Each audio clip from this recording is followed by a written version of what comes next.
Never pick the easy road, ever in your life. That is the one road that is doom. It is doom. If you want something like 6-minute abs, all these different things, that people want it so fast, you may achieve what you wanted, but you want the permanent fix. The permanent fix comes from the hard road. The hard road gives you permanent results. The easy road gives you the quick fix. You will go back to where you started on the easy route. That hard route is so permanent that it ends up callousing you everywhere. Everywhere. You keep a six-pack forever. You keep it. You keep it. Because you know the work that goes into it. Yeah. Mediocrity is everywhere right now. And we're all trying to find an easy way out. And we're judging ourselves. Let's say there's 10 people in this room and we're all mediocre. But I'm the best of the mediocre people. I now think I'm great. I'm great. We surround ourselves around people that make us feel great. They tell us what we want to hear. The second we put ourselves amongst the uncommon people, we don't like that feeling. That challenging feeling of that person who's waking up at 3:30 in the morning and say, hey, put your shit on, we're going for a run. We don't like that challenge. We like that person who says, hey, you know what, man, I don't feel good today, man. And they say, oh, it's okay, brother. We'll take a day off, man, we'll get a pizza and shit, watch the game. We like that. We love that feeling. Why? Because you understand, man, we're good, bro. We don't want that motherfuckers like this. Hey, man, no, bro. Get your fucking shit on, man. Stop being a punk. We don't want that in our lives. We don't want that person who's constantly challenging our weaknesses. We want that person who's constantly, making us feel nice and good and secure in ours. That's the mediocrity of life. We want to be the best amongst the average people. You don't gain confidence by going to the spot that makes you feel good. It could be a false reality. And the second life gives you that challenge, all you want to do is go back to what made you confidence or what gave you confidence. Is that happy spot? No. What gives you confidence, what gave me confidence, was spending years at a kitchen table trying to learn how to read and write on my own. Realizing I can't learn the way you learn. I can't. But I can learn. What gives you confidence, not being afraid, is overcoming the fear. I used to stutter severely bad. So right now, I don't know how many people are gonna watch this. You know what gives me confidence? Is knowing I no longer care if I sit here and start stuttering to you. Yeah. That's what gives me confidence, is facing these things, overcoming them. And maybe not overcoming them every day, but facing them. And facing them and facing them. Pretty soon like this, you know what, man, this is where it's at. It's not in that comfort zone. It's in the discomfort zone is where my confidence is getting built. That's where it's getting built. But people want an easier answer. Yeah. There has to be an easier way. There's not. I'm sorry. I searched for it my entire life. You cheated, I did. You lied. I lied. I did everything.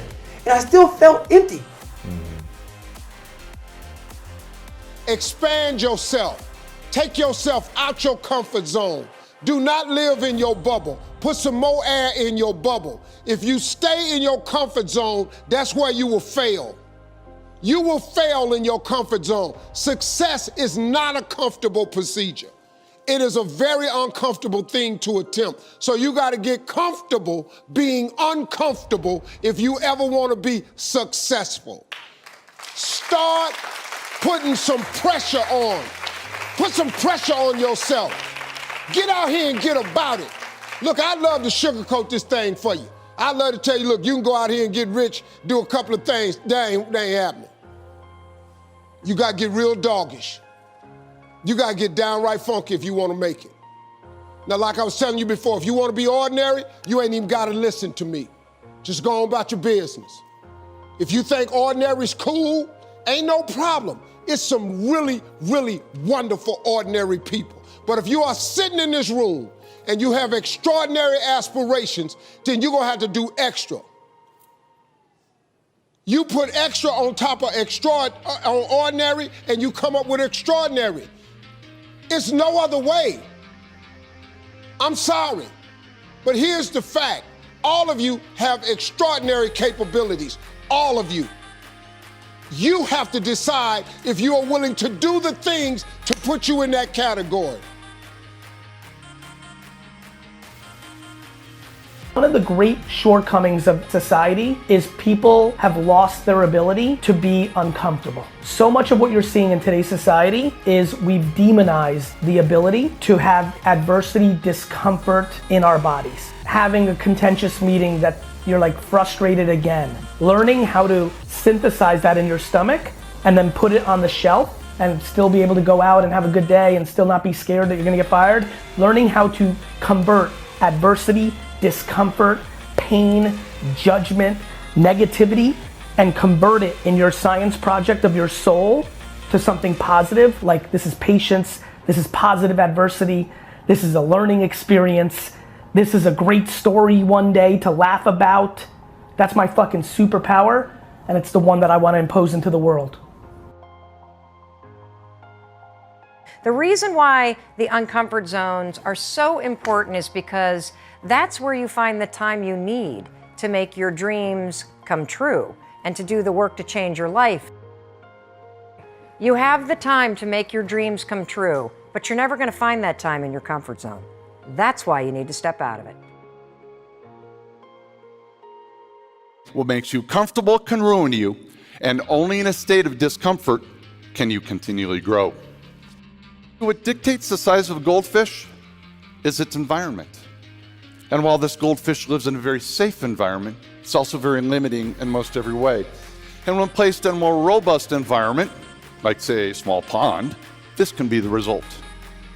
Now it also means he could be eaten. But friends, this is you. The environments in which you work, live, and play, they're all a proverbial fishbowl that dictates your growth. The science shows that anytime you continually do something or even think about something the same way, you'll eventually stop growing. And this applies to every living thing, even our dog. And I know seeking discomfort sounds odd, and not many people do it, but you have to learn to embrace it because it's the only environment where sustained or exponential growth can occur. You know, so often, I think in our lives, we are afraid of experiencing pain. We hedge against it. So I've kind of started to think about life somewhat on this scale of 1 to 10. So 1 being our most painful, our most brutal kind of moments in life. You know, heartbreak, you lose a loved one. You know, you mentioned I was severely burned in a fire and told I would never walk again normally. These are 1s, right? We know what these are. And 10s are the high highs, right? Falling in love. For me, setting my world records. For you, putting your book out and absolutely slaying it. You know, big achievements. You know, whatever that is, that's a 10. You know, we want 10s. But what I've realized when I walk solo across Antarctica, you know, I get to the other side, I've lost 50 pounds. I've been out there for 54 days alone. I'm beat up, I'm brutal, and I touch that post on the other side, becoming the first person in history to do this, and it's a 10.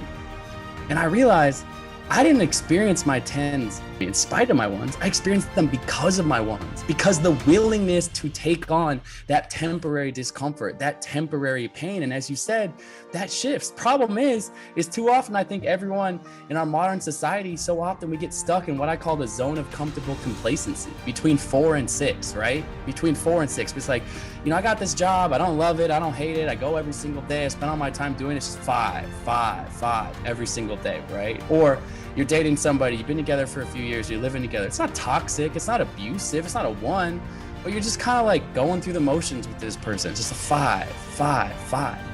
People get stuck in this zone of comfortable complacency because they are hedging so hard against the 1s. I'm so afraid of experiencing a little bit of discomfort, a little bit of pain. But guess what? When you take the 1s off the table, you also take the 10s off the table.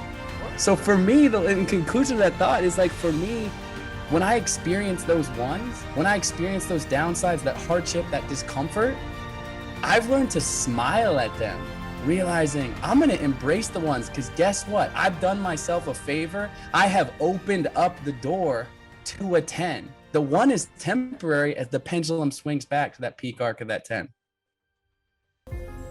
I'm afraid of not living. I'm afraid of not living. and just sitting there in that 5, day after day after day, and never seeing what you're capable of, and never seeing what you can create, and never feeling into your full potential, even if to feel into that hurts a little bit for a moment in time, those 1s, those 2s, those 3s. That is the juice of life. That's the spice. And the 12-hour walk, even the walk itself, is a metaphor for this experience. Guess what? If you walk for 12 hours, even if you take a ton of breaks, your feet are gonna get tired at some point. You might be a little bit out of your comfort zone in terms of bring some food with you, bring some water. You might be a little dehydrated. You might get a blister on your foot. You might be tired. You might think to yourself, I hate being alone. This is uncomfortable. Yes, you are likely going to experience some 1s, some 2s, some 3s on that day. But how many 5 days over the last 365 can you not even remember? What'd you do last Tuesday? What'd you do a month ago? What'd you do 2 months ago? There are so many days in our life that don't even imprint and register in our memory because they're just because you're not alive. You're not fully living. You take this 12-hour walk, you are gonna seek some discomfort. It is going to be challenging at times, but I guess you what? If I ask you a year from now, 5 years from now, 10 years from now, have you ever walked very far? You know what? 10 years ago, I did walk by myself alone in silence. It's not going to be a 5-day. You're gonna feel some 1s, some 2s, some 3s, but every person I know to get back to their front door, every person I know that wakes up in their bed the following day with a few sore muscles, yes, it's a 7, it's an 8, more often than not, a 9, a 10. Thank you, I felt alive.